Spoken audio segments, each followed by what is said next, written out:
Welcome back to the next part. Now I'm going to be talking about the sonnet form itself, the actual sonnet. The sonnet was one of the most pervasive genres of lyric poetry in the Renaissance period, or the early modern period. Oh, everyone seems to be writing sonnets these days. It's sonnets here and sonnets there and sonnets everywhere. Oh, goodness. That's exactly right, milady. All the great writers had to try their hands at writing sonnets. And you all are reading examples of all those big famous sonneteers this week. So I'm going to be drawing examples from the sonnets that you were assigned this week as I describe the conventions for you throughout this video. At its most basic, a sonnet is a 14-line rhymed poem with a strict meter. Tush, tush! None but minstrels like of sonneting. But are you not ashamed, madam? Are you kidding me? You wrote 154 sonnets, not to mention the ones in your plays, like the one we just looked at.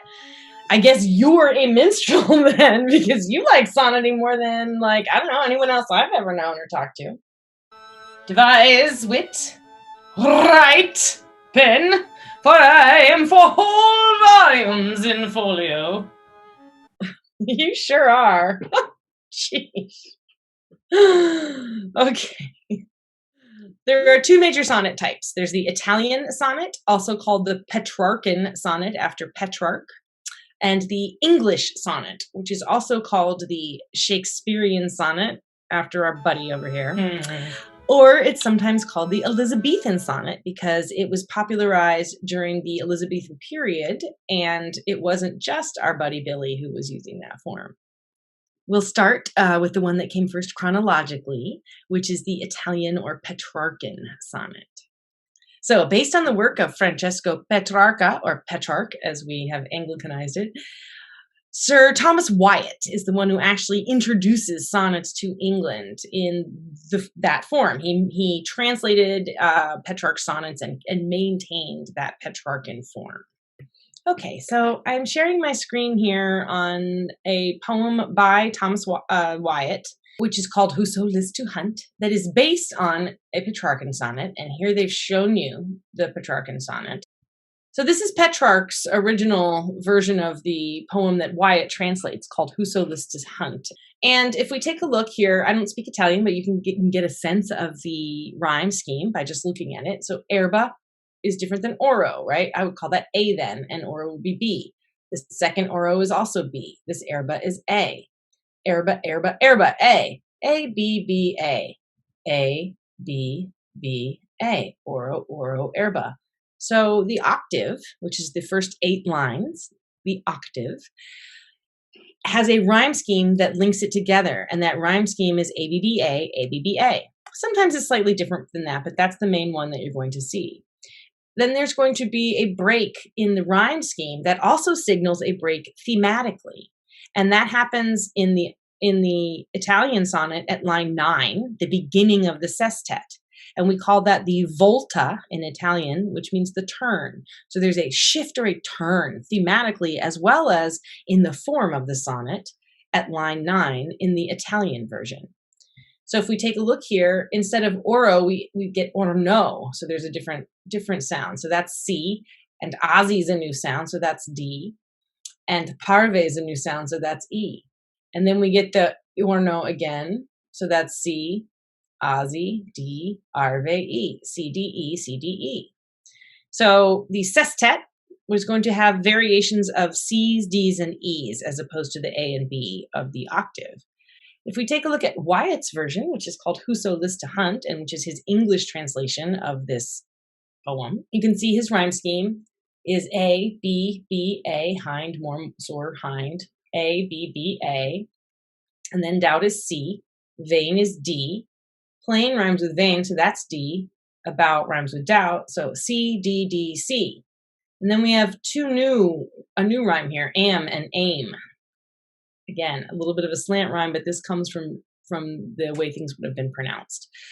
So this is E-E. So C, D, D, C, E, E. Slightly different than Petrarch's version, but still in that same arena of C's and D's and E's in the sestet.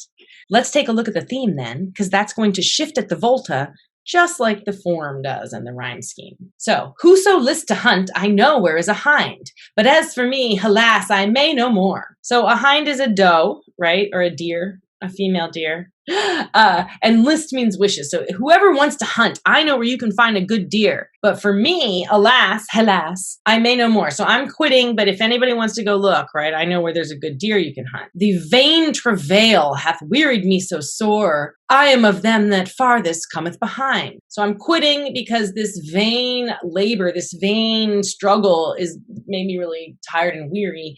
And I'm the furthest behind in this chase of this doe, this deer. This female deer. Yet may I by no means my wearied mind draw from the deer, but as she fleeth afore, fainting I follow. I leave off, therefore, since in a net I seek to hold the wind. So he can't keep his mind off the deer, right? Like my mind is just on that damn deer. I can't draw my mind away from it. But as she's running away, I'm following, like, oh, fainting. So I quit because I'm trying to hold the wind in my hand. How can you hold a moonbeam in your hand? So he's like, I'm chasing this thing, but I'm quitting. And then we're going to get a little shift at the sestet. So we notice that shift is marked by the fact that he repeats the similar language. Who list her hunt? Oh, he's going to start again. I put him out of doubt, as well as I may spend his time in vain. And graven with diamonds in letters plain, there is written her fair neck round about. Noli me tangere. For Caesar's I am, and wild for to hold though I seem tame. So if we think about this, at first he's like, I'm tired, I'm exhausted, I quit. Then he says, look, if you want to keep hunting her, you can try it. It's a vain effort, but you can waste your time just like I'm wasting my time, because she's wearing a collar, this deer, that shows that she belongs to Caesar. So if you touch her, you're going to be in trouble. So she seems tame, but it's very dangerous. It's wild for to hold her because she belongs to someone else. So a number of people read this poem by Wyatt as a reference to Anne Boleyn, who was Henry VIII's second wife. And you'll hear about Henry VIII in a lesson next week. So some people are thinking that Caesar then refers to Henry VIII. And even though Wyatt wanted to get with Anne Boleyn, he couldn't because she belonged to Henry. And so it was dangerous to mess around with her. And if you know anything about her, she gets beheaded over charges, maybe false, of adultery. But having sonnets like this written about you don't help when you're trying to avoid that type of accusation. So Wyatt is the first person who starts translating Petrarch's sonnets, and he uses Petrarch's form, the Italian form, in his translations. But Henry Howard, the Earl of Surrey, who is the next writer in your little list for that first set of readings, he's the one who sort of adapts the Italian form into the English form. So he's the one, Surrey, Henry Howard, is the one who develops the new form of sonnet, which we now call the English or Elizabethan or Shakespearean. Even though it's called Shakespearean, though, he didn't come up with it. As you may remember, our friend Billy over here rarely came up with things on his own. I scorn you, scurvy companion! You don't like it when I serve up the little bit of tea, do ya? Yeah, you don't like that at all. I stand by my statement. Lady, you are the cruelest she alive if you will leave these graces to the grave and leave the world no copy. It was not a critique, Billy. It was just a statement of fact, right? In fact, it's kind of a compliment. Who else takes something that someone else developed, and popularizes it and makes it totally huge, right? Elvis Presley. Touché, Billy, touché. All right, well, an English sonnet still has 14 lines, but it's going to be organized a little bit differently, and the rhyme scheme is going to be a little bit different. I have a sonnet that will serve the turn to give the answer to thy good advice. Actually, I'm going to use a sonnet from Edmund Spenser, Billy, not you, but Edmund Spenser to demonstrate what I'm talking about. That trunk of humours, that bolting hutch of baseliness, that swollen parcel of dropsies, that huge bombard of sack, that stuffed cloak bag of guts, that roasted Manning Triox with pudding in his belly, that reverend vice, that grey iniquity, that father ruffian, that vanity and yas. That was a lot. That was a lot. Look, I want to show his work, though. Just relax, okay? I want to show his work because it really shows the traditional conventions of the sonnet and the sonnet sequence. sequence. It's very traditional. And it's going to help students see what you are responding to in your sonnet sequence and in Sonnet 130. Thou cream-faced loon. Cream-faced? I'll take that as a compliment. I do have beautiful creamy skin. Thank you. All right, so this is Sonnet 15 from Spenser's sonnet sequence, which is called the Amoretti. And there's a few things that I'm going to point out to you. So first, let's take a look at the different rhyme scheme. Remember, we had the octave and the sestet in the Italian version. So instead of octaves and sestets, we're going to have quatrains, which are groups of 4 lines. So we're going to have 3 groups of 4 lines. And then at the very end, we're going to have a couplet. And then that's the 14 lines. So let's take a look at this rhyme scheme first. Toil is A, gain is B, spoil is A, vain is B. A, B, A, B. Contain is B again. Found is new, that's C. Plain is B again. Sound is C. A, B, A, B, B, C, B, C, C, D, C, D, E, E. So we've got linkages between the quatrains. These first 4 link together with A, B, A, B. These next 4 link together with B, C, B, C. These next 4 link together with C, D, C, D. And then the last 2 link together as a couplet with E, E. Just like with the Italian sonnet, there's a volta or turn in the English sonnet, but it comes instead at the beginning of the couplet, so line 13 instead of line 9. And the couplet in an English sonnet is going to offer the turn. So it's going to offer us some kind of shift, whether that shift is offering like a big twist or whether it's just giving us a nuance or whether it's maybe almost sort of summarizing, but that's where the little shift is going to be, is at those last 2 lines instead of in the sestet. So let's take a look, and I've argued that the content and the form are going to be connected. So we should expect to see the quatrains kind of dealing with it, each an idea of their own, and then the couplet either summing up, like I said, or offering us like a twist or a turn. The other thing we're going to notice, I would like you to notice in here, is the kind of imagery that's used. So ye tradeful, so engaged in trade, right? Ye tradeful merchants that with weary toil do seek most precious things to make your gain, and both the Indias oft their treasures spoil. What needeth you to seek so far in vain? So he's addressing these merchants, right? These merchants who are traveling around the world, seeking precious things to make money off of, to make their gain. And both of the Indias, if you remember at the time, we had India and we had some various fellows who were trying to get to India, and they ended up not in India, but in North America and the Caribbean. And they called those folks Indians because they mistakenly thought they had gotten to India. So the 2 Indias that are being referred to here are actual India and then the so-called New World, or what Christopher Columbus and other explorers had quote unquote discovered, which meant for the Europeans discovered, because obviously the people living there already knew about it. So this is that reference though. So you're going to see in a lot of the literature of the time period, a lot more references to the developing global trade market and colonial expansion. So then the next, so this one, so you're going to both the Indias, you're traveling around. Why do you have to seek so far? Like what, and in vain, like what's the point of this? And so we're going to move into a next little idea. For lo, my love doth in herself contain all this world's riches that may far be found. If sapphires, lo, her eyes be sapphires plain. If rubies, lo, her lips be ruby sound. All right, so the shift here in this next quatrain, right, is why are you seeking around so far?